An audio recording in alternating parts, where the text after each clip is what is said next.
Hello, and welcome to another episode of BSD TV. I have been suffering from a head cold, and I'm using the downtime to work my way through a backlog of Nicebug talks. This episode is the March 2019 Nicebug meeting entitled Maintaining qmail in 2019 by Amitai Schleier.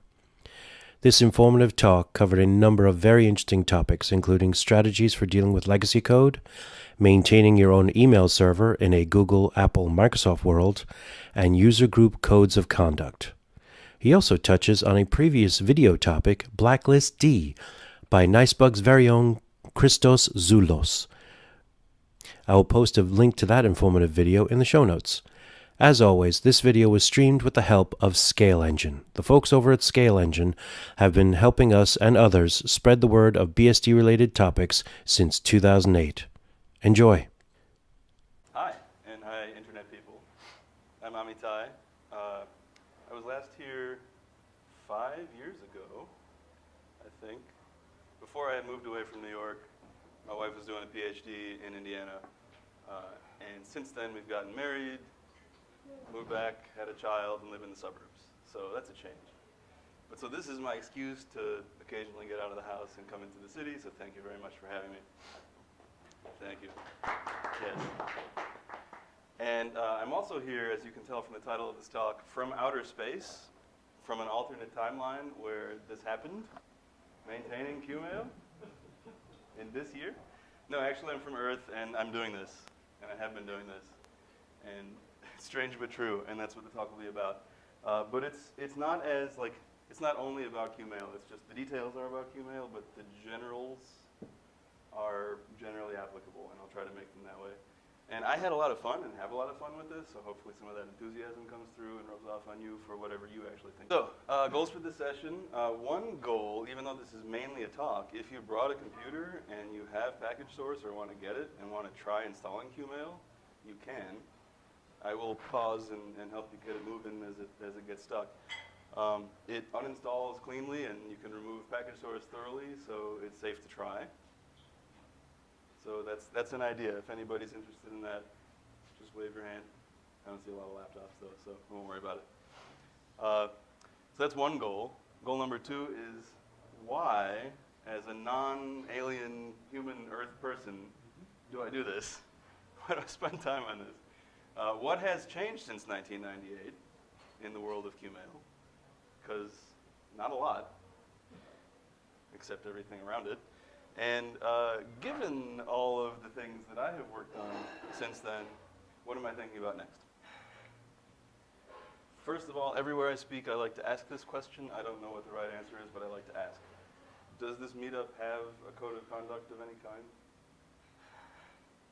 There's one from that was based in the Netherlands that applies to all our. Okay, yeah. So it's the community as a whole, it's online, in person. Conduct era, we already kind of had a. Okay. Cool, yeah, so the reason I ask, not because I know the right answer, it's easy for me to move through the world. I'm a white dude, I sound like I know what I'm talking about, and I get listened to, it's crazy. And so I'm comfortable in a lot of spaces, but some of the people that I've learned the most from are a lot pickier about which spaces they'll be in, and some of them have told me that they won't go to meetups or conferences if they don't have a code of conduct. It's like a minimum bar. And so I just wanted to pass that on and just draw a tiny bit of attention to it. And infrastructure as code is something we probably think about a little bit in this group. And the idea there is that instead of manually making a thing true over and over again, we state the intention in some forward-looking way. And then it helps us make it true. Tools help us make it true. And psychologically, I think that saying our intentions about how we want to behave with each other helps us make those intentions about our behavior true. So it's almost relevant on that note. That's enough of that. So if you wanted to try it, systems where I know this works are, watch this. Yes, professional presenter, beware. CentOS, Debian, Debian, the one without systemd, FreeBSD, NetBSD, OpenBSD, even with its weird rc.d system, I got it to work, OS 10, and Triblix, which is a Solaris derivative. I have tried this on all those systems. Package source itself is portable to a zillion things, and I made sure that my packaging of qmail also is, recently. So you can get package source, you can bootstrap it, you can change into the qmail run directory, and you can make install. These slides will be posted afterward as well, so you don't have to write everything down. But that's really all there is to it. Right, so why? Postfix is pretty good and updated pretty frequently as needed. Yeah, why? So there are a bunch of tensions that I find very interesting and have since I was a 19-year-old college dropout in my first job, learning about qmail because it was better than sendmail, and postfix didn't exist yet. It was vmailer. This would have been 97, 98 or so. We had a lot of IRIX machines, if that places it at a time for you. Yeah. And so I didn't know a lot. I knew enough Unix that they would pay me $18,000 a year. It was essentially an internship. I lived in a garage above a fraternity house. I could afford the bus and some food, and that was about it. But I was learning a ton. And qmail was one of the things that most strongly imprinted itself in my head as a source of learning. At that point, I had used NetBSD and OpenBSD on 68K Macs, which is how I learned enough Unix to get the job. And I had run little web servers and written little PHP scripts. But this was a whole other ball of wax. This was somebody operating on a different level. This is qmail software written by a math professor in his spare time. And there were a lot of pros. We all know there are a lot of pros. Even today, we might admit that they are. But there were a lot of sharp edges. Like, for example, Dan Bernstein, the author of qmail, you could say that he followed some Unix concepts further than Unix itself followed them, to the point of discomfort. So, for example, why, in a universe where we try to make each program do one thing and do it well, do we teach each daemon how to disassociate from a terminal and close file descriptors and God knows what else? Why don't we, and then why do we try to write init scripts and figure out where the PIDs go so that we can tell whether the PID, which might be inaccurate since we checked it, is still, why would we do it that way when we can just run programs in the foreground and write one tool that does things well to manage them? Except that didn't fit in any worldview at the time. And that was one of the things you had to contend with when you were thinking about qmail, is how am I going to integrate this into my startup process? There were others, but so there's this idea of like, it's an architecture for building a mail server, and it's like a thought experiment to the extreme about Unix at the same time. And some of those things you want, some of those things you have to wrestle with to get what you want. So that's one. I just thought that was a super interesting tension as a kid. This works great, and it's hard to admit, you know? Another one is, in this day and age, there's no upstream. We'll get to that in a second. There have been little community patch releases. There's something called netqmail that has like just the tiniest patches that everybody agrees that everybody needs. And that was last updated in 2007, which also isn't yesterday. But the internet has changed. I'll say more about that too, but nothing non-obvious really. And then there's this whole other thing, like why throw my back into it at all when there's a system that many more capable people, including Victor has presented here, and he knows what the hell he's doing, know what they're doing, and the system is like designed to meet a lot of current needs. And if you were to choose that, you would not be, it's basically buying IBM. It was made at IBM. Nobody got fired for buying IBM. Postfix is that choice in this day and age. It's a good choice. If I didn't have this like psychological connection to qmail, that's what I would be using. Beats is a Google. Is he? Yeah. Right, and then a side effect of this is it winds up being a nice training ground for me as a consultant, where dealing with legacy code, which I define as code that we're afraid to change but is valuable, is a specialty of mine. And this is exactly what qmail is. It's extremely valuable even in this day and age. It's just harder and harder to take advantage of it, to change it, to meet the needs that modern people have. So, for old reasons and for new ones, that's why I do this. So, examples of things that are new since 1998 in the SMTP world. You authenticate yourself before we let you send or not. That did not exist in 1998. That code is not in qmail.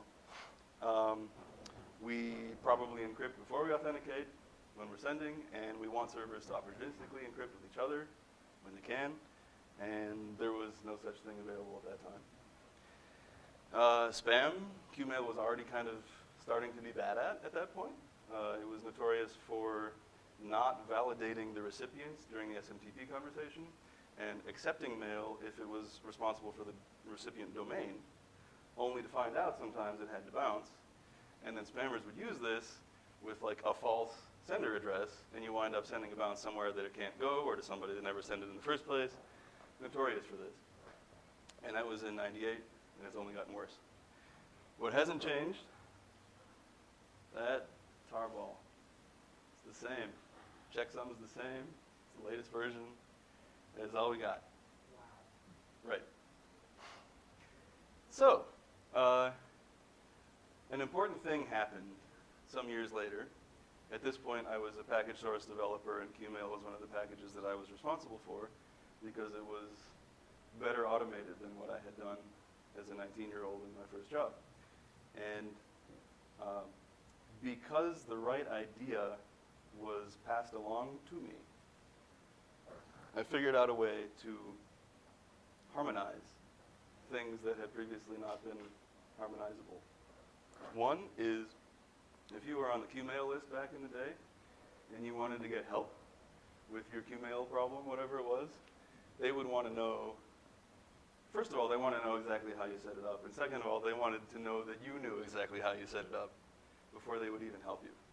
And so they were basically anti-package at that point, which sucks for me because qmail is one of hundreds of pieces of software that I use on a server, and it's not special to me. I need it to be automatable like everything else.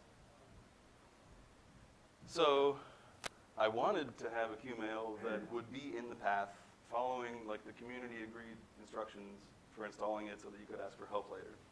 But at the same time, I wanted it to be under the package source prefix, like anything that any package source user would expect. I wanted both of those to be true. And somebody showed me a cool trick where if you created var qmail before qmail's installer could run, and you made the 8 symlinks in there that would normally be created as directories, pointing under prefix or SE as you wish, the qmail installer would just follow them, and then both things would be true. The var qmail paths would still work, so when people asked that, you could say yes.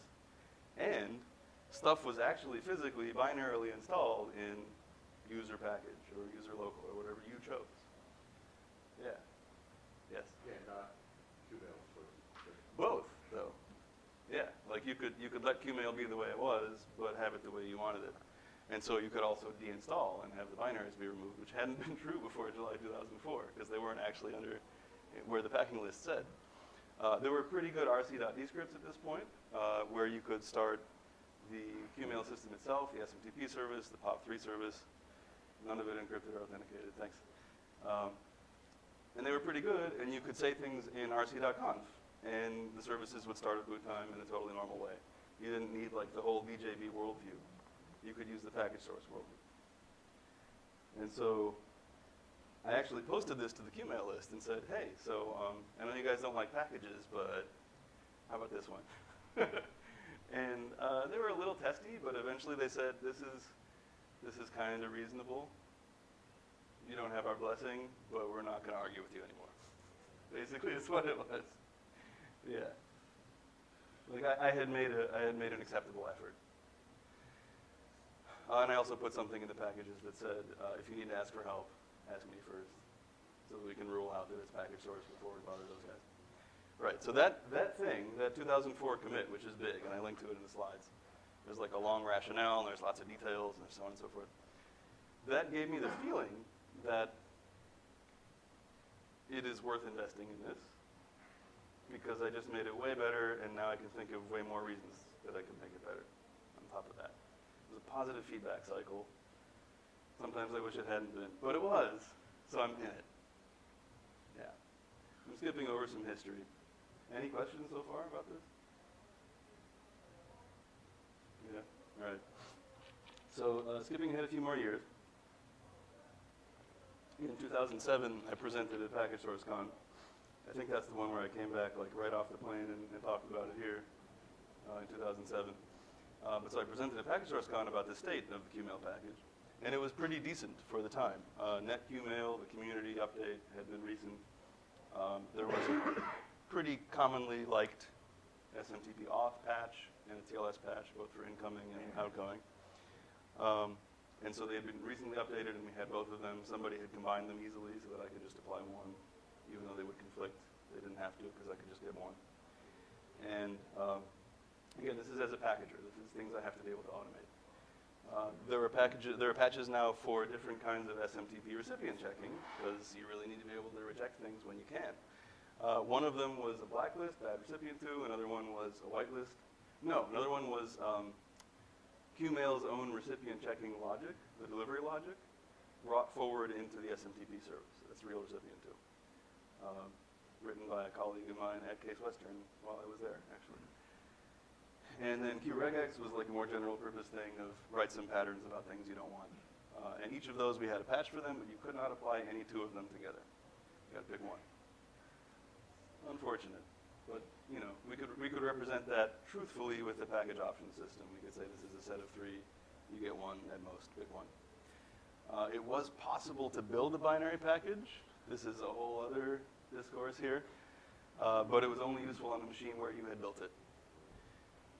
Particularly at the time, because the way qmail builds, if you download that tarball, like it said a few slides ago, it looks up the users that it's going to need. It looks up their numeric IDs and group IDs at build time and compiles them in. Why, you might ask? Somebody want to ask why? Why? Very good, yes. Let's give that man some food. Why, it works out perfectly. Why is that DJB had seen, at least on some systems, that the get PW name system call was not trustworthy to distinguish between a temporary failure and a name does not exist on like certain systems under certain conditions, like yellow pages on IRIX or something. Therefore, we shouldn't run the system unless we can be sure what the IDs are going to be beforehand. Yeah, no kidding. So, so for this reason, the numeric IDs were compiled in, and therefore, if you wanted to run it on any other computer, either you allocate the same IDs, which is not my kind of thing, or just forget about binary packages. At the time, I was content to forget about binary packages. I was building from source on my server anyway. Another constraint, if I wanted to get creative, I couldn't get very creative because all of this code of his was still under the entire lack of license that he was famous for. His argument was the only thing a license can do is further restrict the rights that you already have. And so I'm not going to do that. I don't want to restrict your rights. But some lawyers might disagree that that's how it works in their jurisdiction. And so even if I wanted to make binary packages, even if I could get them to work, we would never be able to publish them because of that constraint. Yeah, so at this point we were at upstream 1.03, package revision 13.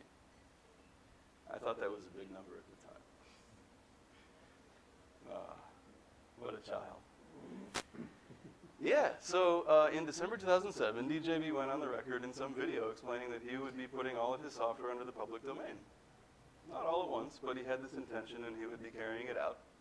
And the first few things that were already covered immediately were daemon tools, his worldview about how you manage services, UXPy TCP, that is how you pronounce it, the thing that provides an INetD-like TCP server and TCP client, and qmail itself, which is almost all the things that you would need to make a binary package if you could get it to work. Unfortunately, it did not include check password, which is the thing that made the POP3 service work. And so, not quite. And then I had my own constraints. I was in my junior year at Columbia, taking 8 classes that semester, I think. No idea why.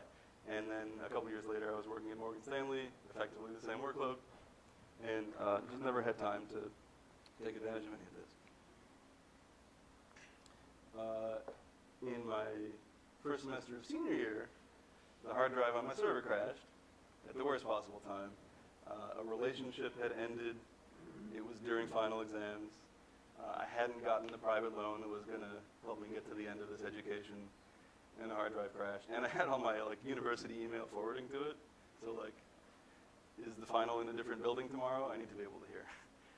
So I did the most expedient thing, which is made it forward to Gmail, which I never liked, and just lived with it for a bunch of years until I had money and time and attention to think about it again.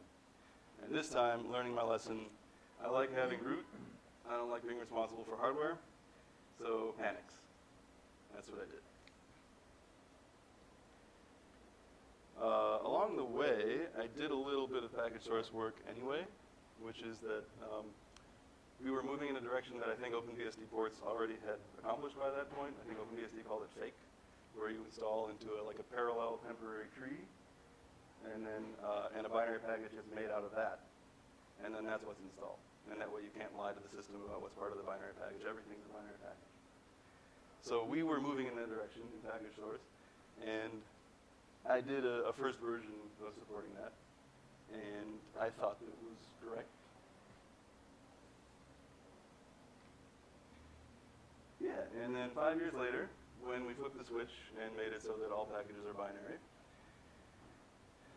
Oh yeah, I should probably do something about it. Oh yeah, I already did something about it. Also wrong.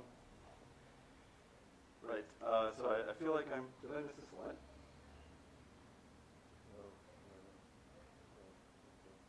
No, I think I found out that much later. Okay, we got one more slide to go before I get bit in the butt by that.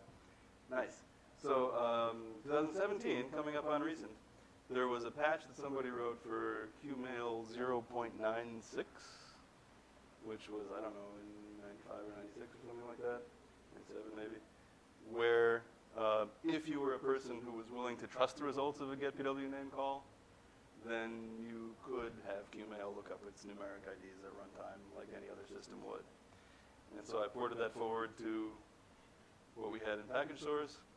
I was not trying to be a person that published my own patches and maintained them and gave them to all qmail users. I just wanted package source to do a good job.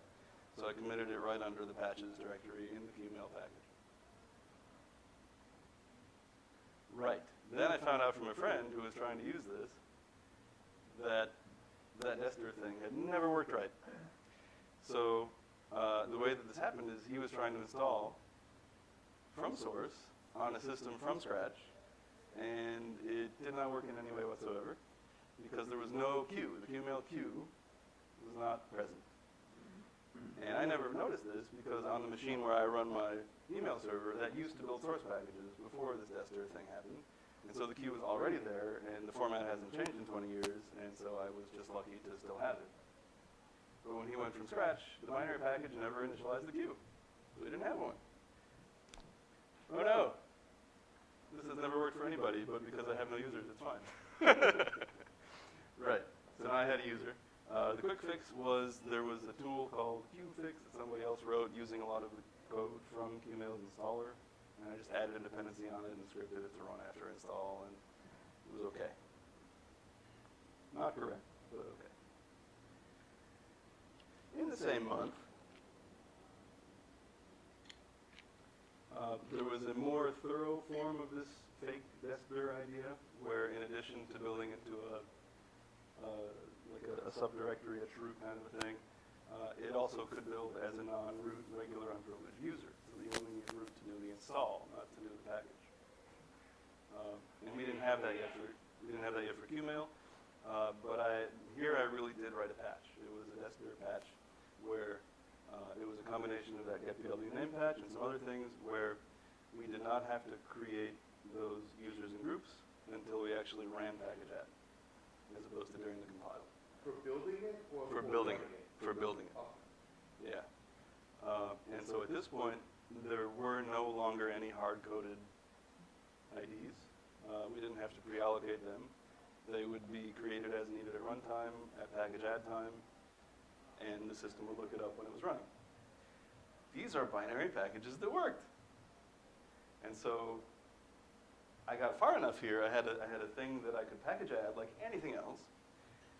And so I thought, cool, I have paid down some complexity here, let me turn some cool stuff on and add some stuff.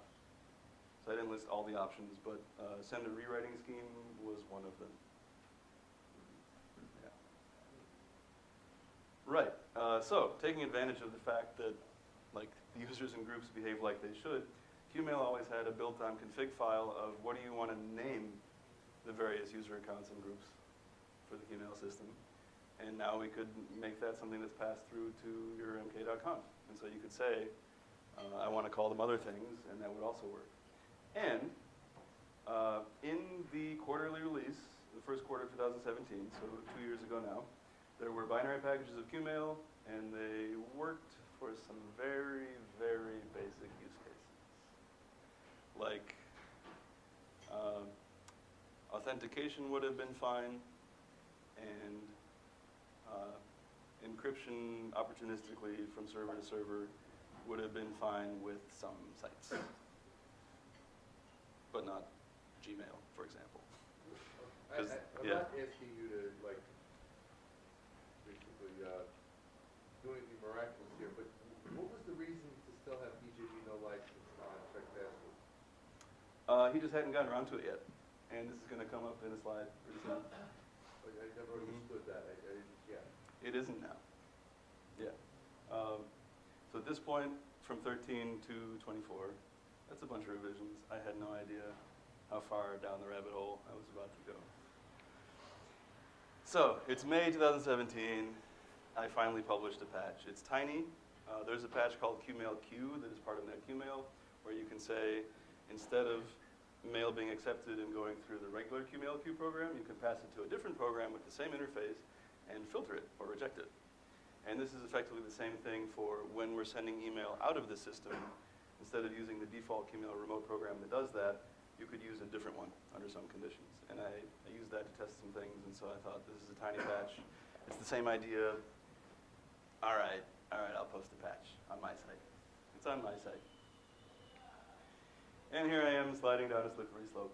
So the destdir patch with all the stuff that had been like cobbled into package source for user IDs and lookups and installing into a fake directory, I pulled it all out. This was a huge, awesome refactoring, because expressing all of that as like a handful of separate patches per file and make crap and different phases of the make build was really hard to keep track of and test.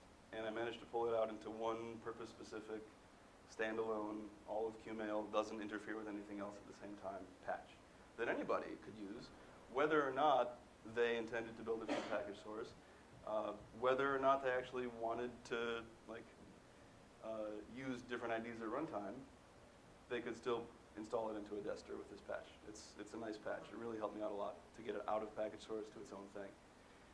And I also had a slightly more ambitious idea, which was those recipient checkers, those patches that were conflicting, that you could only have one. There was an interface that I had seen, a really simple one called recipient check, that you could run a program under qmail SMTPD. It would give you in the environment the sender, there was the envelope sender, envelope recipient, and one other thing, IP, I think. And then it would return a different code depending on what you wanted it to return from your program that met this interface. And so I thought, if I could take this existing set of patches and make each of them into a standalone program that runs under the recipient check interface, cool. And then if I write one more program that consumes the recipient check interface and also provides it to a configured list of other programs, then I could change at runtime which of those that I wanted, and I could have all of them or none of them. It could be admin configurable, and we could install all of them and not worry about it. So I did that. And for somebody that hadn't really worked in C very much before, it was difficult. And also DJB-C has its own idiosyncrasies, as you may be aware. But I got that to work, and it was cool, and it helped. It really did help. And again, given that I could pay down some of the complexity in the packaging, now I can take some things that had been options and realize that pretty much everybody wants them now. And then since I have fewer options, now there are more things that people might actually want on or off that can be new options, such as email address internationalization. So I played around briefly with a patch that I could receive email in my Hebrew language domain that I got just for the purpose, and it worked. It was cool. And then I was thinking about my old friends on the qmail list, even though they really aren't active anymore. One of the things they'd want to know is, what patches have you applied to your system? And so I thought, you can do a package info, and it'll tell you if I record it. So I did. It's about to get more interesting. But first, there was a bug in that UTF-8 patch that I did not write. I was just trying to integrate it. I found it and reproduced it with that qmail remote patch of mine, so I could have 2 qmails and notice what the bug was, and fixed it. And for some reason, I still don't know why I did this. I was trying not to be another publisher of this patch or republisher of this patch. The upstream guy didn't want to do anything. And so the way the patch is applied in package source is that it runs it through sed instead of cat, changing it a little bit on the way. I don't know what I was thinking. But this way I didn't have to publish a second version of this patch. I don't know. Probably I should undo that. Yeah. Super weird. Yeah. In my defense, my baby would have been 2 months old at the time. Oh. Maybe that's why. That was a decision made. Maybe that's why. Information. That might be it. Well, nothing, to break up the whole thing, but it depends. I mean, to Yeah. say it's the wrong choice is a little presumptuous. One of my calculations of why it must have been okay is that I did not expect to ever have to deal with it again. And so as soon as it applied right, it probably wasn't going to be something that I would screw up in the future. If I hadn't thought that, I probably wouldn't have done it that way. For some reason, I tried building on FreeBSD because package source can, and I must have had a reason to use FreeBSD at the time, and noticed that the qbif program, which might have been useful in 1998, who remembers BIF? All right, so BIF is something you could run in your terminal that would tell you when you had new email in your mail spool. So it's really important to fix the build of this tool. Rip it out. Really, really important. But it's a really easy fix also. What's that? I can finally name him, it doesn't include us too, right? Really? Okay, I definitely don't. That's cool. But so the fix was pretty easy. Just detect the existence of this new header instead and use it instead. It's not very complicated. And that way it builds. And once again, turned on some more options. I didn't list them all. There have been a lot. Yeah. Then I had this crazy insight that this reject utils thing that I wrote, where it was the standalone programs that could reject different things, configurable at runtime. I published it as a patch to qmail, but my instructions specifically recommended, don't try to merge this into your main qmail tree. You don't need to. All it does is add new programs. Just get a fresh copy of qmail, apply this there, and install those 4 new programs. But for some reason, I packaged it as an option to qmail when I could have packaged it as a separate package that was a dependency of qmail. And a year later, I figured this out. So moved it out to a dependency. It's a standalone thing. Check this out. I have email from DJB. Yeah. Cool. A rare instance of sent by qmail and received by qmail in that year. Yeah. I asked him, if you were planning to make that public domain, check password, now would be good, because it would help me with my, I don't know if I explained the packaging or not. I tried to make it sympathetic to him. And he responded and said that he had taken care of it and done it. And so, holy crap, all the dependencies of qmail are now things that are legal for the NetBSD Foundation to publish binary packages of. Interesting. At this point, I'm 20 years too late. right. Could have been relevant, almost. Speaking of relevant, there's a guy in Germany. I was in Germany over the summer, and we talked a few times, who is maintaining what I would call a very active fork of qmail. It's called sqmail. I'll have a link at the end. And he also maintains successors to UX by TCP, one of which is TCP as IP version 6 enabled, another of which is SSL enabled, and I think they're moving toward being one package. And so with these tools and a little debugging on both of our parts, where we got it working on NetBSD pretty well, I turned on an option where you could say, give me the IP version 6 version of qmail as best you can, and at least the listeners would be IP version 6 listeners. The outgoing stuff still is not. And then for check password, there's a check password PAM. There has been for a long time. It's GNU licensed. And so I added a PAM option like a lot of packages have that would depend on that one instead of DJB's check password. And the number marches on. Right. So, it is not that long ago when I was thinking it would be really nice. I'm pretty privacy oriented, a little bit libertarian minded. Definitely not a fan of like constant passive surveillance. That's not really me. Wouldn't it be nice if I could have opportunistic encryption on my email server before it's 2019? It would. It would. What do I have to do? Switching from qmail is not an option. So what do I have to do? Right. And so the situation here, this is where I really kicked it up a notch with my legacy code rehab and my C skills. So how do I explain? Right. The situation as of 2007 had been that somebody had merged what was then a very current auth and a TLS patch together by hand and published that, and everybody was using that. And so in package source, if you wanted both auth and TLS, because you always want both, you could just turn that option on, and it was on by default. But while the authentication world did not change a lot since 2007, the encryption world did. The parameters that you need on certificates and key sizes and stuff like that were bumped up and up and up, and we were still running like 512s from 2007, and there was a newer TLS patch for qmail with 2048 bits, but it conflicted with the auth patch. And as an automator, I couldn't make the patches apply together. And one of my goals in life is never to hand-stitch security-sensitive C code myself. So no. So what would I have to do?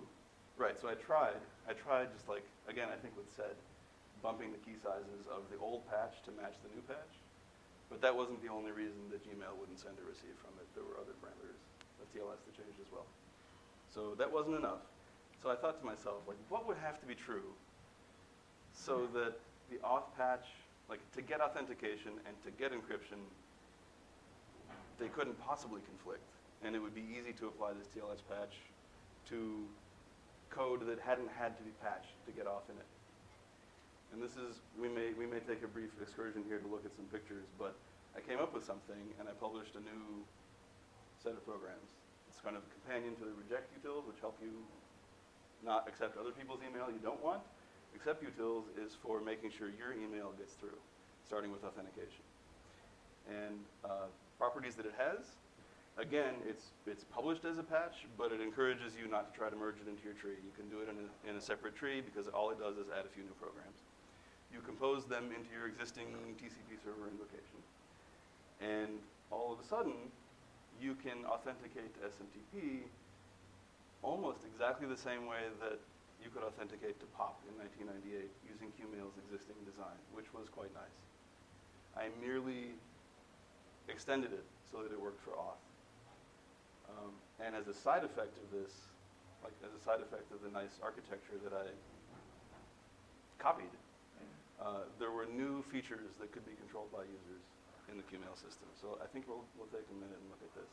But the 4 programs in this are re-up, which takes another program, runs it either infinitely many times or a maximum number of times until it returns 0. There's auth-up, that one works, I'm pretty sure.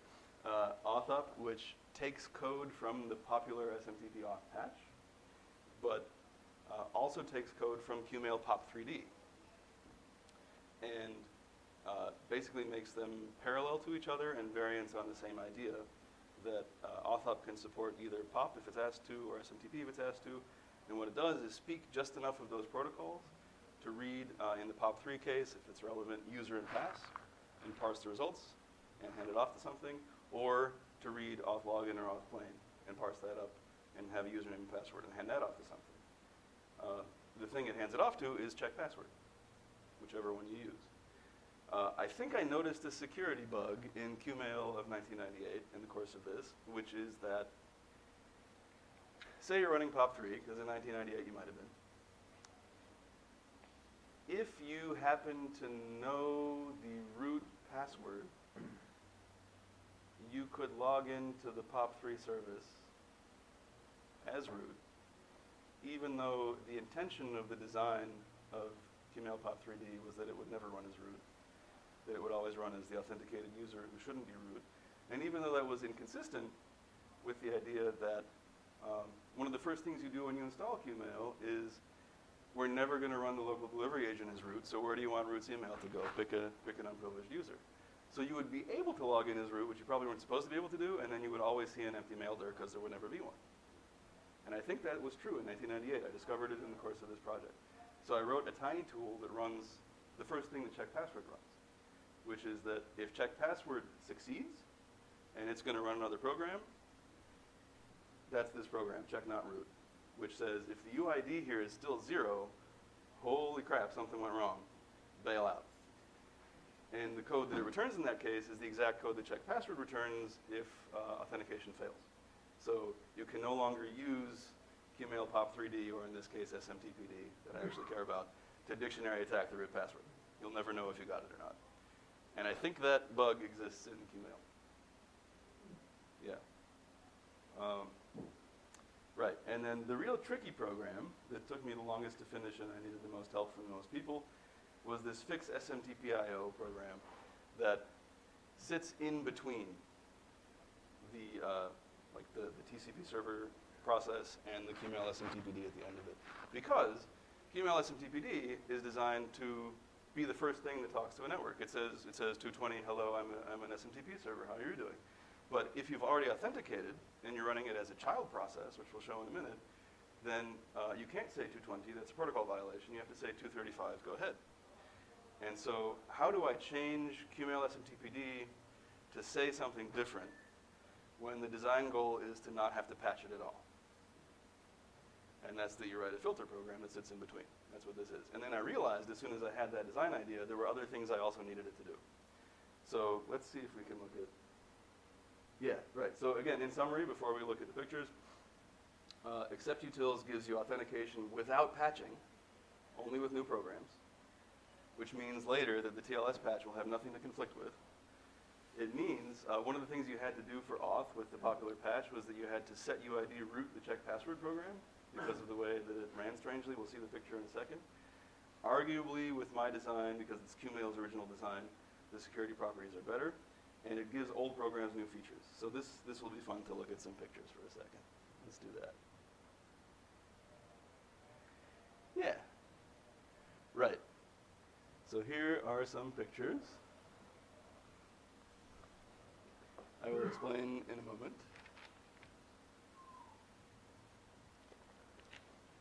Took me a while to get these to actually help tell the story. They were really, really, really ugly before, if you can imagine that. So what's important here, on the left we have POP3 before accept utils and after, just so that you can see how to read this picture, but that's not actually what I care about. Then there's a picture of SMTP auth before and after. So POP3 before and after. In the old days, you had TCP server. Then there was the thing that came with qmail called qmail pop-up, which would parse the user and password, call check password. Gotta scroll down a little more. And that would run qmail pop3d at the bottom, which is the thing that was designed to run as whoever had authenticated with that person's Unix privileges. So there's a little legend down here, which says, red means it runs as root. So like TCP server up here runs as root because it has to bind to port 110. And it has to run check password against the system password database. Maybe still root is what's going on here. This is orange, it's hard to tell. But there is no guarantee because of that bug that I found that root didn't log in and run this as the root user. It's a little bit weird. Maybe I can make this a better size. Yeah, okay. So POP3 after, by comparison, using accept utils. Nowadays you use SSL server. -n means delay TLS instead of starting it immediately until someone says STLS. Auth up is derived from qmail pop-up and from the SMTP auth patch. That's that program that can speak auth plain and auth login. And it parses the user and password and sends it to check password. And then here's check not root, so you don't have that old bug. And then here's qmail pop3d as before, but now it never will be root. It always will be an unprivileged user, so it's green. Green is good, by the way. Yes. So this is not the use case that I was concerned with. I just noticed an improvement for a side effect of my work. This is the use case that I'm concerned with. So SMTP auth before my work at a TCP server. This is yellow because it runs as a specific hard-coded unprivileged user. The user that qmail D is the user of like the network listening process. It's a specific unprivileged user. And you'll notice this picture looks unlike the other ones in that it does stuff after the end in the other ones. Right, so check password is designed to run something underneath it, and this works totally differently. So this program has to be patched, which it was, and it runs check password, which has been set UID root so that it can regain root privileges so it can look at the system password database. And then check password has to return 0, so this program thinks it succeeded, but check password needs a program to run, and so you give it true. Just everybody's configuration has true in it. Super weird. Like, this is not what it was designed to do. It just worked. And I can understand why it was written this way. That patch was really easy to audit. SMTPD was already running as this unprivileged user. You didn't change that. Check password was DJB's code. It's probably as safe as anything to mark set UID. And then, like, the scope of a bug in the patch itself was probably that somebody managed to get relaying privileges they shouldn't have had, and that's about it. Yes? That also doesn't sound very safe or very secure, Mm-hmm. the way that it runs. Because like, I feel like it's doing the authentication at the very end instead of like right before letting you in. Yeah. It's like if you were at a club and the bouncer just waves you through and then says, oh, let me check you, you're fine, you're already well into the club. A bit. You're ready to shoot up the place or something like that. Yeah, okay. A little dark, but I'm with you. So, in a sense, that's true. Like this,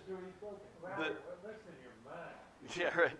So but the design principle behind the patch that everybody was using is we all trust the heck out of DJB's code. So if we make the smallest possible patch that runs as an unprivileged user that then defers to DJB's code, probably we won't get ourselves in very much trouble. And in practice, I don't think anybody did. I think it's been fine. I never liked it, but I used it and it seemed like it worked fine. And it was only when I ran into this design problem of how do I get TLS, like a modern version of the TLS patch, that I realized that design bothered me enough to change. Yes? What is TLS? TLS is Transport Layer Security, aka SSL. Yeah. I now know a tiny bit about it. So anyway, the point of this picture is that the third one looks weird compared to all the other ones, where check password happens here as opposed to nothing, and the network service terminates here. Another thing about the security that you mentioned is that in this scenario, the SMTP server has to manage some state. Has an authentication occurred? Is relaying allowed as a result? It has to have logic in it that the original version did not have. And so that was another reason that I wanted to not have to patch to get there. So here, finally, is what I was really after, which is SMTP with my stuff. Again, in this day and age, you have delayed encryption with SSL servers so that it doesn't start TLS by default, but when you say start TLS, the opportunistic encryption starts.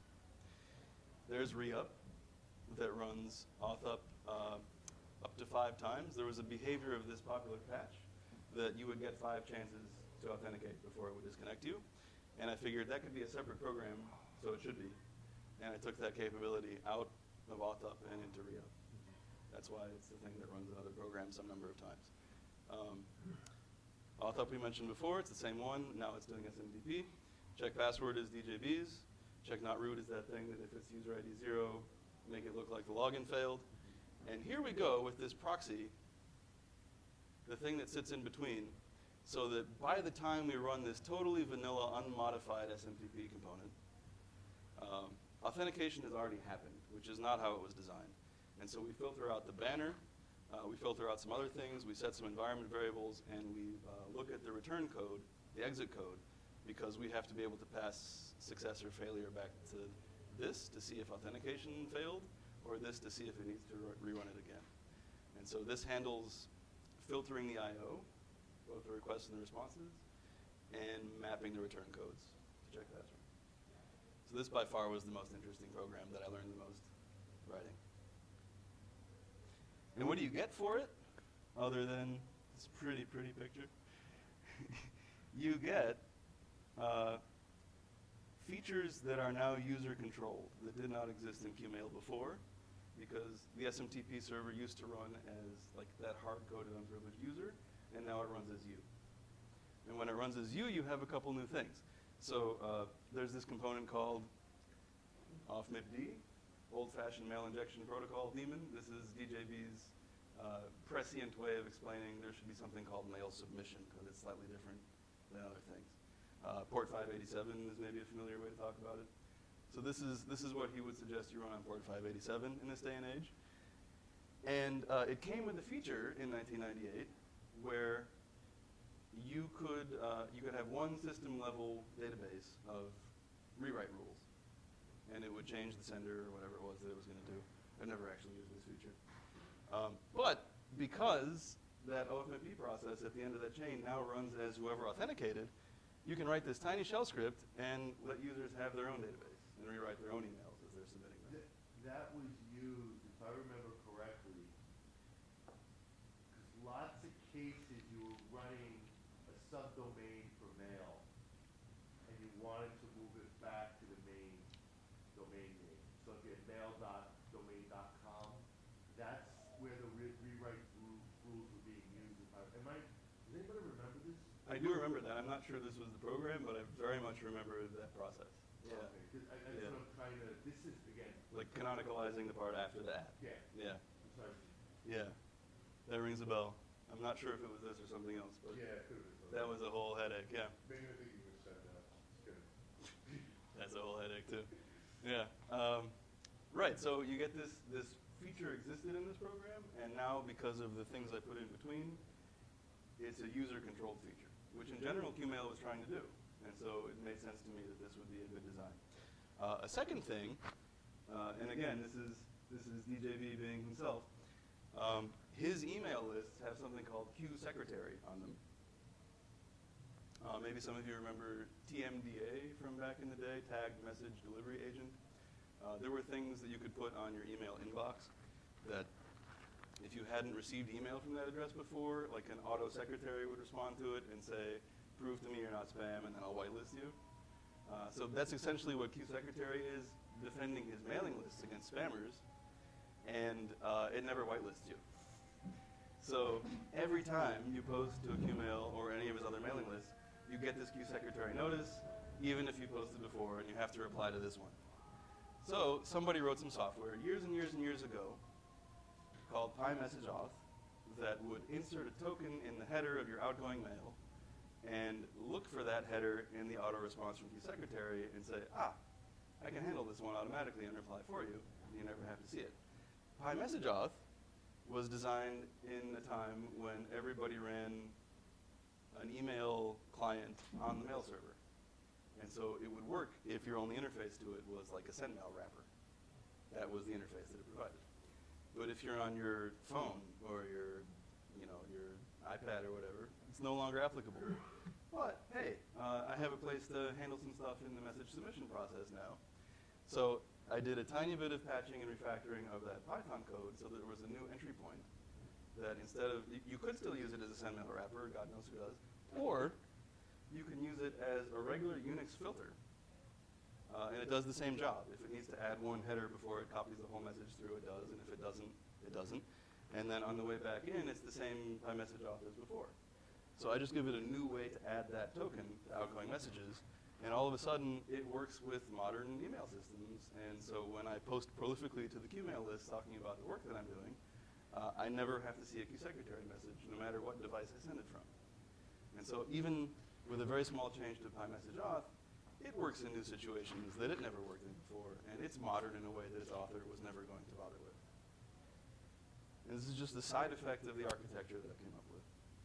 And that helps me think that it's a good architecture. Yeah? No, it's just funny because this is giving me real Flashbacks. And I mean, most of my time then was spent with sendmail. And it was enforced eventually to the rewrite rules. We had those two places, the M4 and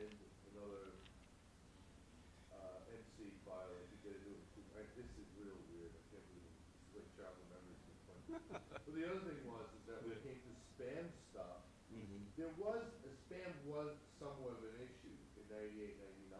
Starting to be, yeah. You No, know, it was for quite a while though, yeah. Yeah. but it wasn't a drastic thing. And it was Mhm. almost a novelty. It was just like starting to ramp up to what would it Most eventually people be. weren't getting huge volumes of mail at that point, so it was like, oh, look, I got this crazy message. What should I do? And it was a novelty to a large extent. Right. But from what I remember, all we did was we did MX lookups, Mhm. and then we also did blacklisting. So you got mail from a bad domain, and the spammers weren't very complex yet. They weren't sitting there jumping around domains and so on and so forth. They generally would could do fake domains. And then if you looked it up and their originating IP didn't match their MX or Mhm. a record or something, then you bounced the mail. Right. Or you turned around and you just blacklisted that domain. Right. And that was the beginning of. Eliminate 90% of your spam. For a while, that was enough. Yeah. It was enough at that point. And then it turned into real-time black hole lists that were sort of community organized that everybody would use. RBL stuff happened. Uh-huh. Yeah. And then that was a big sophisticated thing was to do that lookup. But yeah. And then it got crazy. I just remember so many people being confused then by like, why did I get this weird email server bounce message to something that I didn't send to somebody I didn't send? I don't know how much you want to know. But then people Yeah. started doing their own solutions where they Yeah. would do, the whitelisting game of, Yeah. DTI. A lot of providers in New York Yeah. would do that, where it'd be like, hey, are you who you say you are? Right, and like I never quite got around to defending my own inbox with TMDA or any of those things because I was never convinced that I would let all the automated things through that I should, and that I wouldn't turn into like a reflector to some mailing list of what an idiot I was. So I never did it. Right. Yeah. Yeah. Spam definitely got weirder So can you run and your worse. email with spam-D? You sure can. I didn't mention that here. I don't see why you couldn't, but. Yeah, I used Spam Assassin for a while, and I have an easy wrapper in the qmail run package that maps its exit code that you can put in a .qmail file. Likewise, recently for our spamd, there's a wrapper that I put in for that as well. That's what I'm using now. Yeah, so Accept-Utils, though, was a huge breakthrough for like untangling some essential complexity of features that we have to have in this day and age that I needed to not conflict. And again, the way that I did it was, what would have to be true to make it easy to get the latest TLS patch, which was up to date, somebody's maintaining it, and just apply it naively, automatically to a package source package. What would have to be true is that authentication happens a different way, and this is that way. And it turns out to be a great place to stand to really modernize the whole thing. So after I shipped Accept-Utils, I realized, first of all, I took advantage. I updated to the latest TLS patch. It totally worked. I turned it on my server in 2018, as I wanted to, and I could send and receive from Gmail and everybody else. I just didn't have any problems with it. It's amazing. Look at how much work I did to get that. But it worked. It worked. Your own mail server from Thrive. Yeah, maybe. But this is, so my dad was an architect when he was working, and his specialty was historic preservation and restoration, and I seem to have wound up doing the same thing. Right? Like He's in a regulated industry. old buildings that people think are culturally or maybe even usefully valuable have to be carefully managed.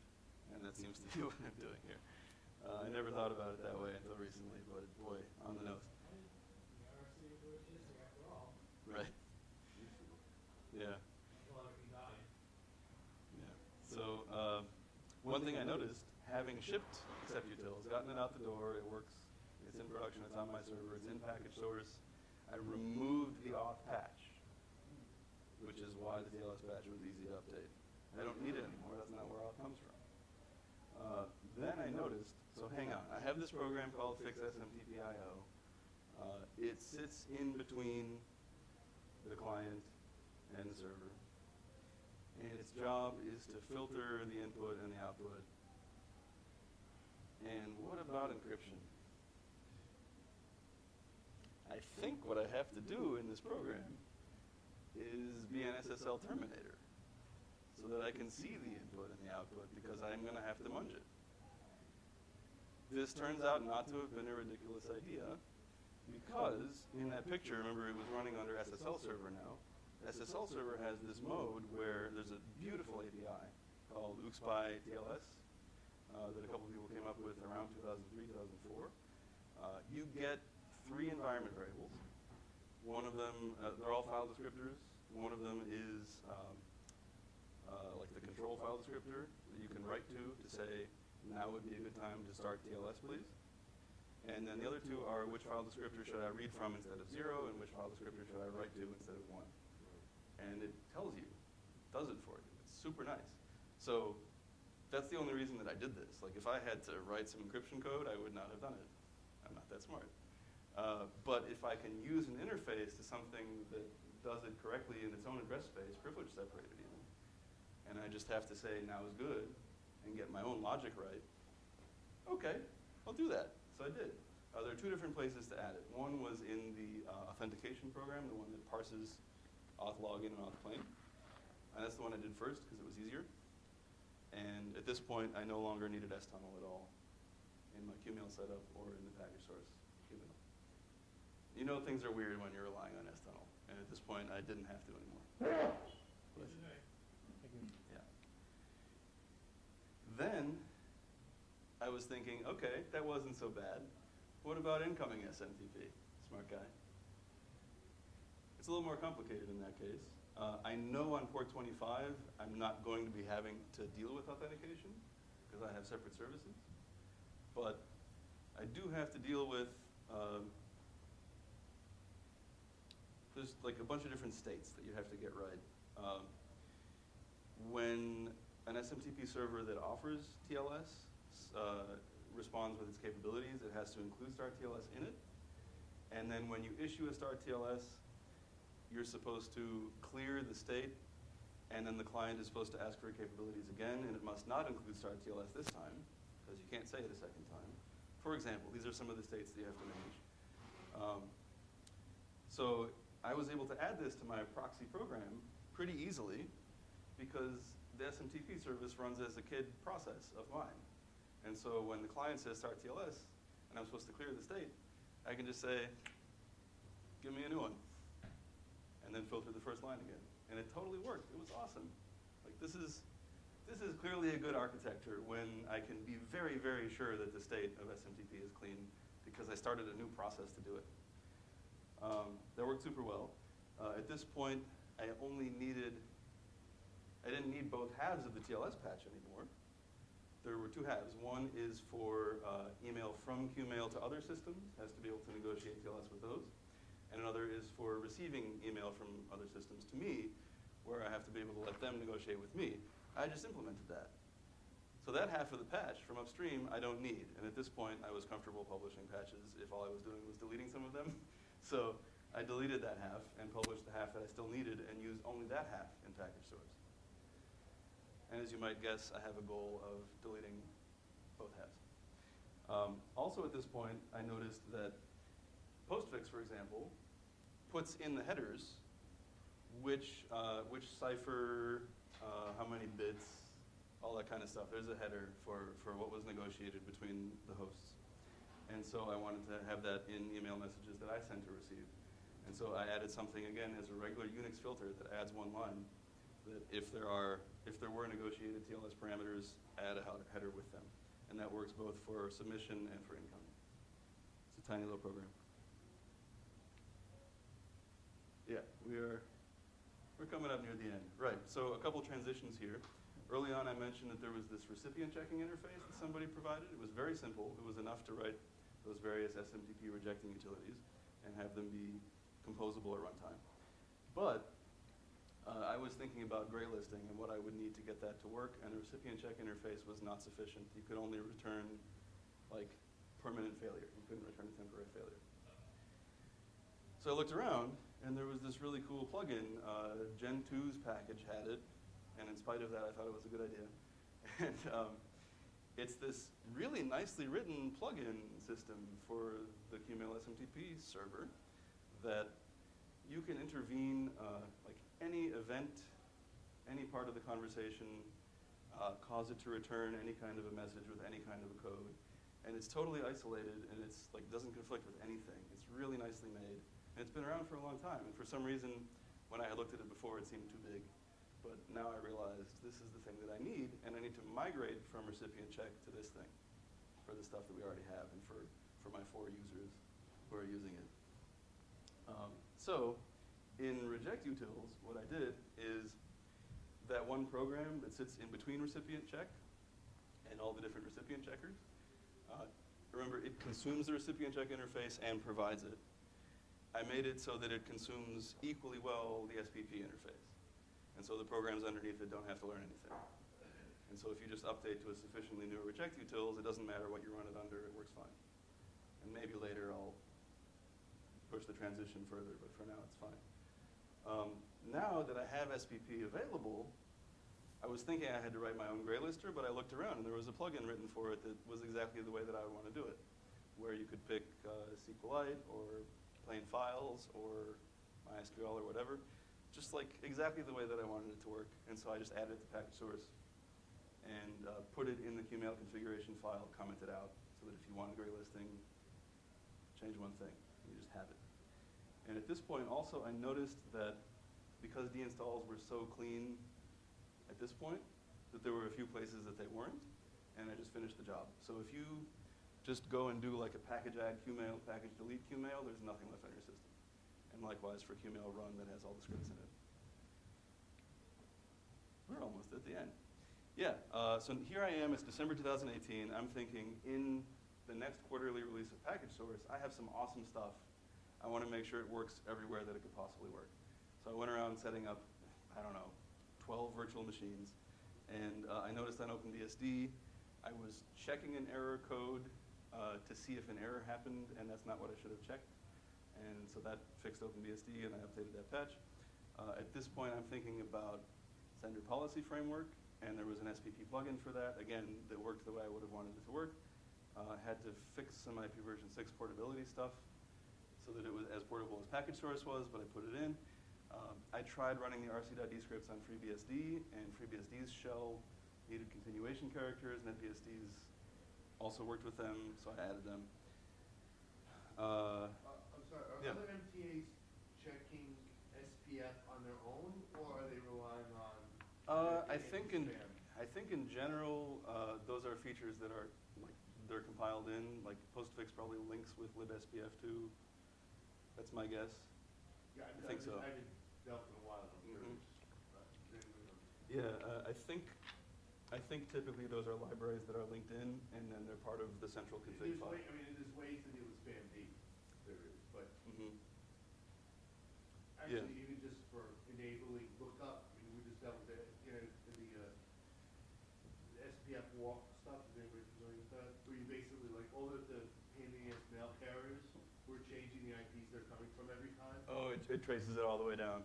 Yeah, You yeah, find all the net blocks, you changed the spam D rules based on that. But Mhm. anyway, that's yeah. I think in most MTAs, just pretty coming. as a design decision, the libraries with the features are linked in, and then there's a global config file that's got things on or off. Okay. qmail's design is everything that can be a separate process should be, and config files should be like per feature with no syntax in them as much as possible. You can write a new user for each process.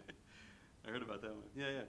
So, so SPF is an example of that. It's just a sub-program that runs under SMTPD, and that's the thing that's linked with SPF. At this point, I also decided that one of the things, I wanted to be able to tell people in 5 minutes, here's how if you have package source, I don't care what operating system you have, here's what you can do in 5 minutes to have qmail actually running on your system. And to do that, I came up with something called rc.d-boot. And if I had thought about speaking it out loud, I might have named it something else.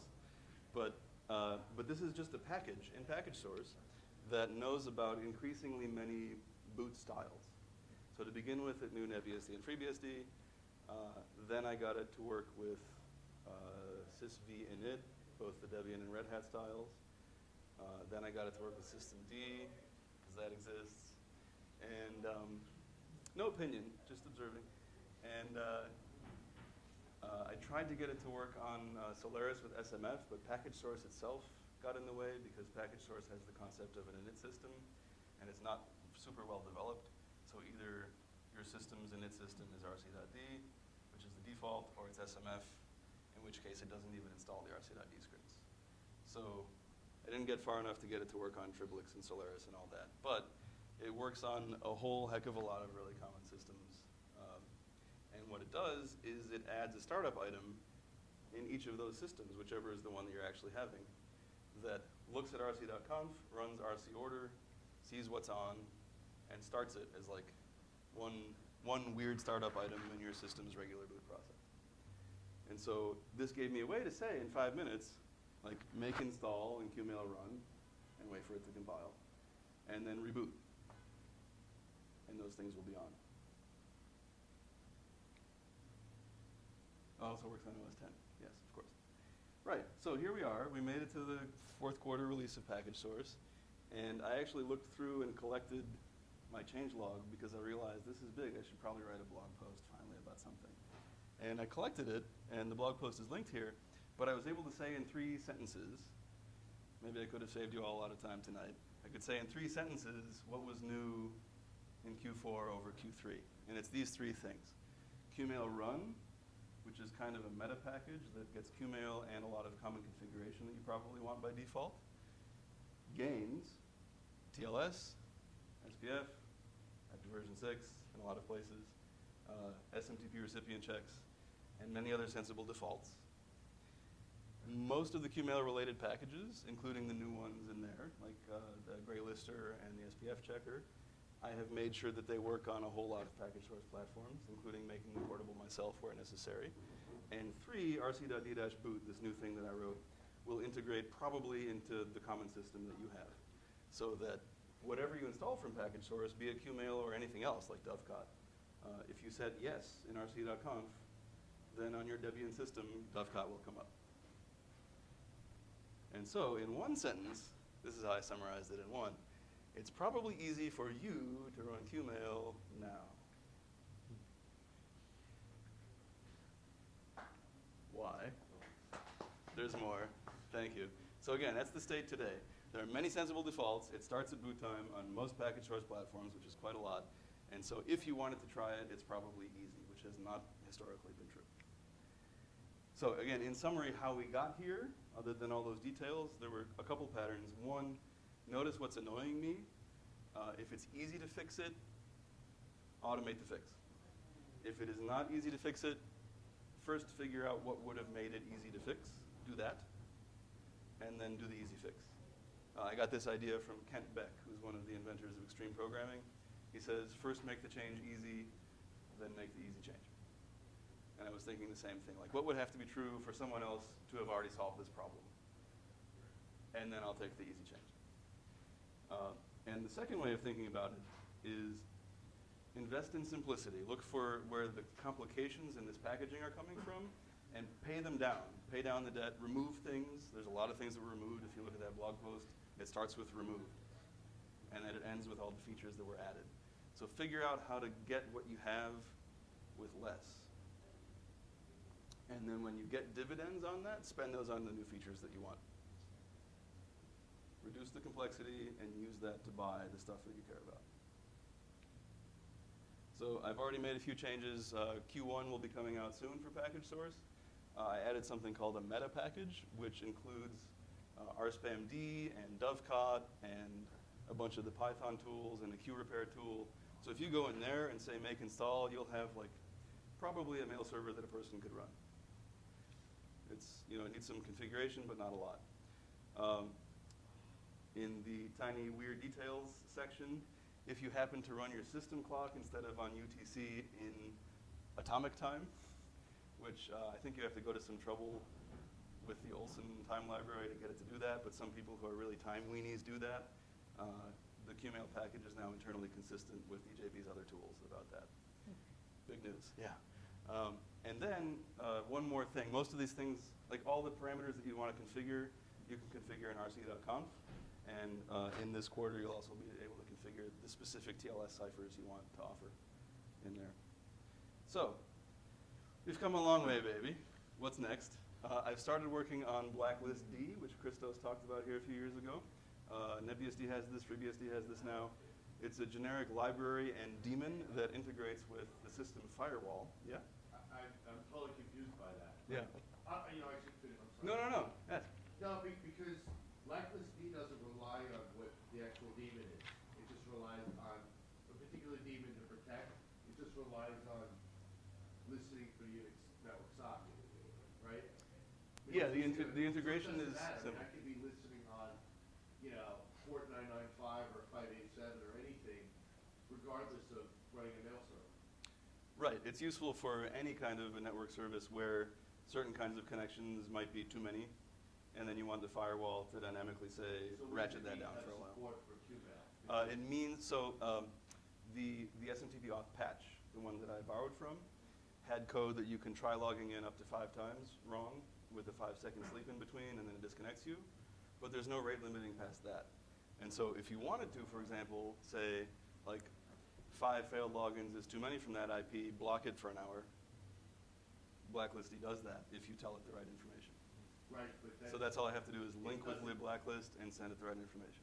Okay, because it doesn't care what the higher level service is. It's just a library that you're using or not Yeah, with it's your lower, firewall. it's lower level, and it's yeah. not long basic. So Right. that's why I don't understand why an application. Why does it need to do anything to support it? To support it. There's a library that you link with and a function that you call with the details of the connection to pass to Blacklist D so that it can look at the You config can file rely on and the say, name, yeah, but you could also just do it by port and protocol too, can't you? I- Can't you just say on port 222 TCP with Blacklist D? I'm sorry. not that I know of, Oh, I thought. but I haven't actually used it much yet. I only use it for SSH. So, Yeah, I've been using it for a while, but it's been so long that maybe I'm wrong. Okay. so my goal is I thought it- the least amount of work possible. If I can do none, I'll do it. okay. Yeah. I mentioned qmail remote, and I mentioned that there's still half of that TLS patch that I have to use. I would love to not. And I have a refactoring in mind that I think will be really nice when I get to the end of it, which is the program that goes out to the network and gives your mail to other servers. This is qmail remote. Is not factored as well as qmail SMTPD was. qmail SMTPD was written to not be a network program. It's written to run under something that gives it an input and takes its output and handles the rest of it. qmail remote, unfortunately, is the whole banana. And so it knows that it's supposed to go out to ports 25 or sometimes ports 465 or sometimes ports whatever, and do this negotiation and make the connection and then pass some data and decide whether the message is out or not. And that is limiting. What I would really like to do is split it up into 2 or 3 parts. The first part, just looking at the code, is given an email address, what's the host part, and therefore from there do some DNS lookups, which IP should I connect to. That could be its own program, especially in this day and age. So that could be remote IP that figures out where are we going to connect, and then remote IO could be a program that reads file descriptor 0 and writes file descriptor 1. And then that could run under something like TCP client or SSL client if it had a mode to do this delayed encryption when it needs to. And so that's a project I'd like to do, and the reason I'd like to do it is right now the TLS patch hasn't been updated for OpenSSL 1.1. Also, I just want to delete it, and SSL client ought to have the same kind of really nice interface that SSL server has, and it wouldn't be that hard, and I would learn something, and then I would delete more code, and then there wouldn't be any SSL code left in qmail, and therefore IP version 6 would just work because SSL client does it. Dealing with OpenSSL API upgrades wouldn't be my problem because SSL client will deal with it, and just all of these things start to work better. Then also, by virtue of having remote IO as reading 0 and writing 1, it's just a filter, I could use that to filter outbound messages, for example, to DKIM assignment. Like, again, what would have to be true for somebody to have already solved DKIM? Well, if it could be a Unix filter, probably everybody would have it. So this would make it possible to implement as a Unix filter. And that interface I have vaporware described here, and then I would make filters for SRS and DKIM for messages going out, and at that point I would have SPF and DKIM, and I could think about DMARC, like people in this day and age do. Holy moly, there's a few more things. We talked about SMF, so the way that I would have to support that in package source is to refactor the rc.d scripts. We would have to probably separate it out into the portion that constructs a big long command line from a configuration file, and the portion that runs it either in the foreground or the background. And then I would give the foreground command to an SMF configuration file. That's my understanding of how that works. But it requires refactoring to get there. rc.boot could support more platforms. So far, I haven't run into very many that I wish for. Maybe IRIX, just as a throwback. That's our theme for tonight. There's something that DJB has always said that a qmail run package should do, and that's switch from whatever the system MTA is to qmail. I could easily do that on package stores for NetBSD because I know enough to do that. And then I could gradually figure out how to do it for more systems. That would be pretty cool. That's going to be a system-specific script? Yes, but I mean, so is rc.d.boot. It's just a matter of like what thinking, what a user have to do, can I automate it? Same idea. Real recipient 2 is a patch that runs in the SMTP server component or a program that runs under it, but it runs with the privileges of that unprivileged network user. qmail verify is derived from it and runs a root service that can be queried, and therefore can sometimes more accurately give the answer to qmail's delivery logic because root can see everything than the existing version of it could give. And so this would be an easy migration for reject utils to do a slightly better job rejecting things that it can reject. There are a few patches that I've never used for qmail in large installations. It would be nice in this day and age if they were just on by default. There's also these tools for managing virtual users in a couple different ways. I've never used those, but I should make sure they interoperate well. Probably have to add them to package source first. Yeah, so you made it to the end almost. Here's a ton of links. Last month, I gave a 5-minute talk about how you can run your own email server. Here's that blog post with the summary of what changed over those few months. Here's that 2005 and 2007 talk from Package Source Con. Automation for mail hosting also goes into why do I do this. It relates to my consulting work, where I'm a software developer, but also I'm a consultant that helps software developers choose wisely in their environments. And the more I consult and the less I'm responsible for a production service, the less I believe my own advice. And so one of the things that running an email server does, believe it or not, is keep me attached to the feeling of what it's like to be responsible for a production service. So that when I say something that I really believe it. A little bit. And then here's a bunch of different patches that I've published. Oh my God, it's a lot now.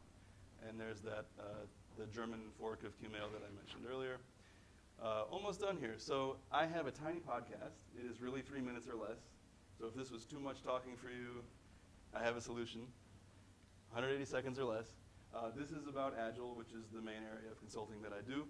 And this has helped a lot of teams that I've never met. I've heard from them that their conversations have gotten better about what they need in the workplace, and has gotten excellent feedback from some of the people who are responsible for what Agile means. There is a book, If Reading is Better for You Than Writing. I will give you the lowest possible price that LeanPub lets me give you. There's a coupon right there in these slides. We'll send those out. And you made it to the end. Thank you for listening to Maintaining qmail in 2019.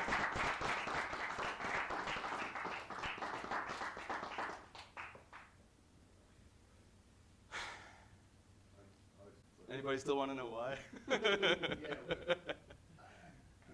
instead of doing that, I start with my question. I just couldn't do this one. If you had to start, okay, obviously, this might have been a labor of love, and I don't know, you want an archivist job somewhere in software development, that's your ultimate goal, retirement goals. But if you had to design an MTA from scratch at this point, okay? So the thing that made qmail and DJB tools attractive to a lot of people was what seemed like an attempt moving towards privilege separation, modularization. That was really the thing, but it over-modularized to the point where it was like forgot everything else. Interoperability. The point of it, of modularity, was to be able to upgrade parts and not have massive headaches attached to it. It didn't do that. And the other thing was, I mean, interoperability, when you have your own slash partitions, you know, root for partitions, you just kind of piss a lot of people off, right? He did. And so, I mean, so anyway, the modularity was the Unixy thing that he seemed good at, in a sense, right? Breaking it down, because now mail servers do that more, like ape that. Somewhat. Yeah, Well, not as much as I would like. Not as much, but I mean, like OpenBSD, SMTBD has like shitloads of, you know, separate, you know, even it's running for, you know, it gets that. But I don't want to get into it. But what would you do differently from the ground up? It's already setting it up that should be Yeah, easier so to answer. if we were designing an MTA based on what we learned from this, me in particular, nowadays, the modularity is something I would keep. That is a very strong keep. That's why I'm able to refactor it the way that I have. Maybe he didn't think of everything that he needed to think of in 1998, but he thought of a way that he didn't have to, which is why I'm able to do what I'm doing without redesigning the whole thing. He had his own ideas that never turned into qmail 2. One of them had to do with an even faster queuing mechanism that also never turned into software. What would I change? In design-wise. I think I would avoid C. I think he would avoid C actually at this point too. It's too risky for what is in this day and age not enough benefit. I wouldn't pick Python, but I might pick Go or Rust or something like that. That compiles well and gives you more guarantees about things that aren't wrong. And then behaves well at runtime. You keep his function naming style? Would I keep his function naming style? No. Yeah, if you were to look at some of my code versus some of his, you'll see, like in the early commits, I was trying to keep the style, and the later commits, I was trying to write in English the way that I would want to write. Yeah. All my stuff is on GitHub, so you can poke around and see the tensions there. I think in general, my answer to your question is I would keep qmail's design. Small places I would change. Like I would make it so that fix SMTPIO isn't necessary, because with a couple small patches, those programs could run under other programs. But in general, there's so much that's still right about it. That's why I'm here. Yeah. I mean, because the other thing, qmail, just, I'm sorry, but qmail was very much like this, like, you pendulum went the other way against sendmail. I mean, qmail did not develop in a vacuum.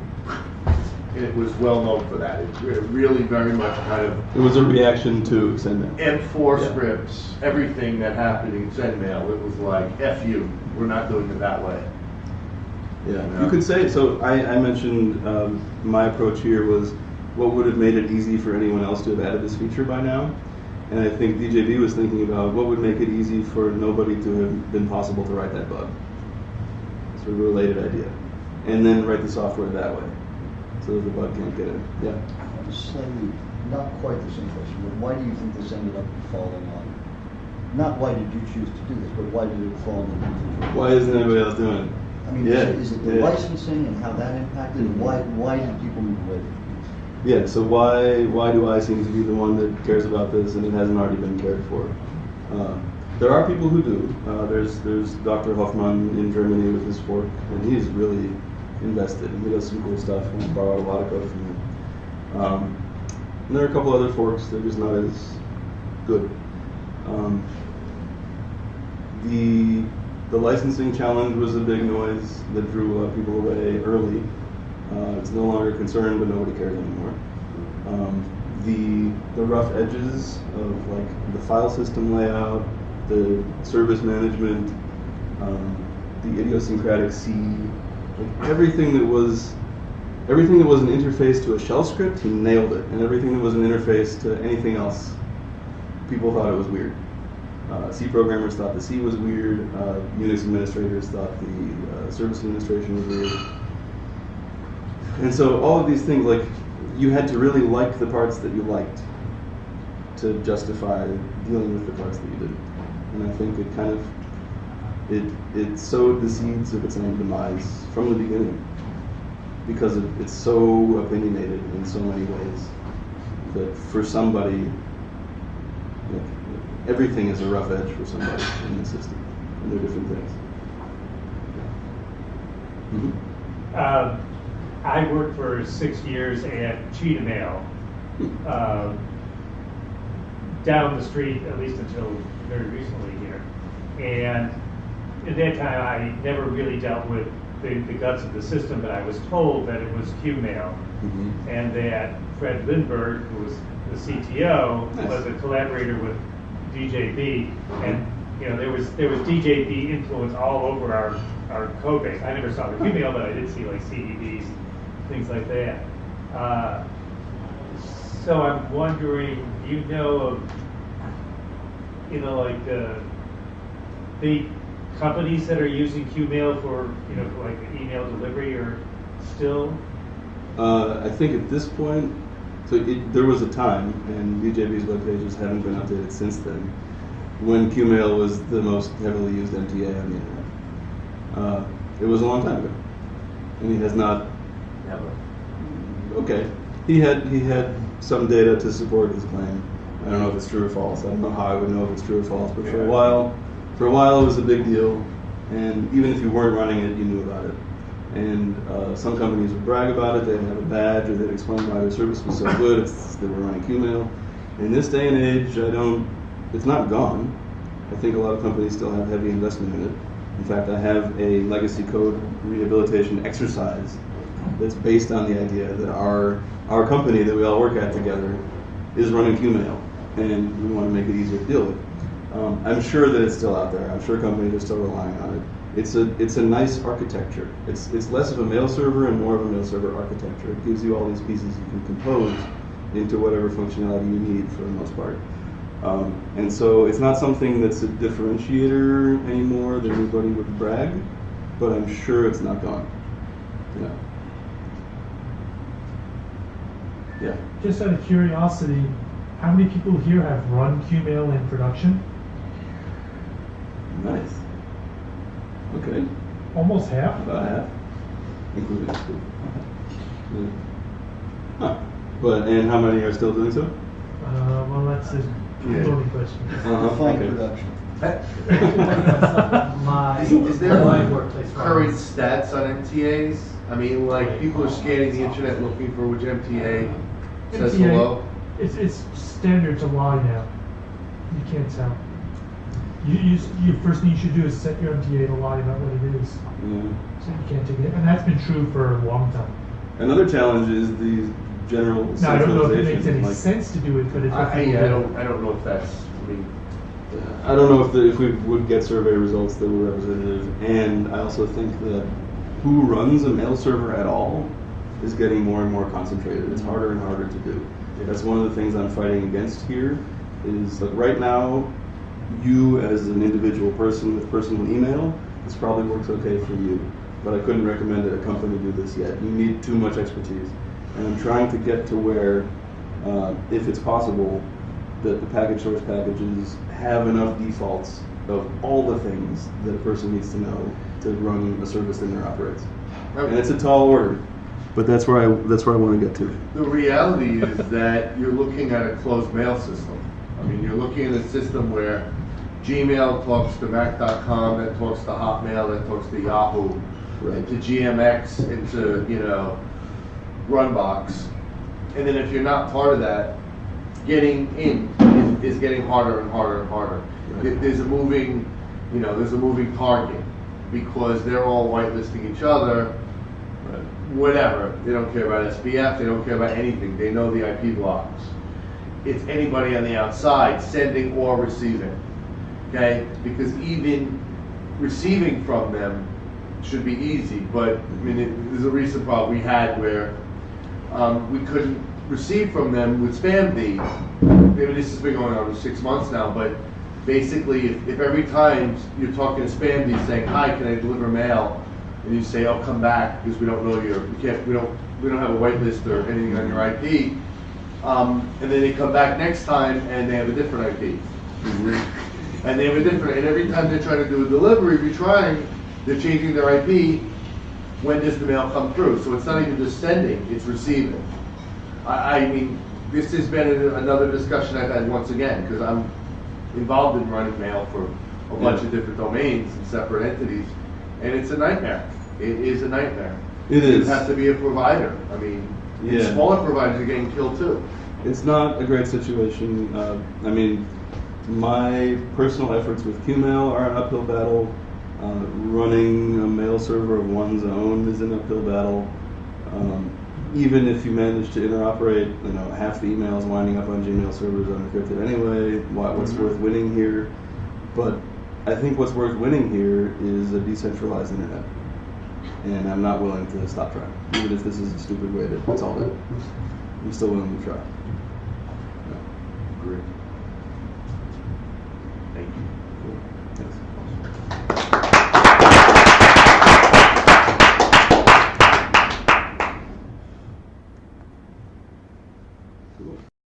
Thank you for watching. This has been another edition of BSD TV.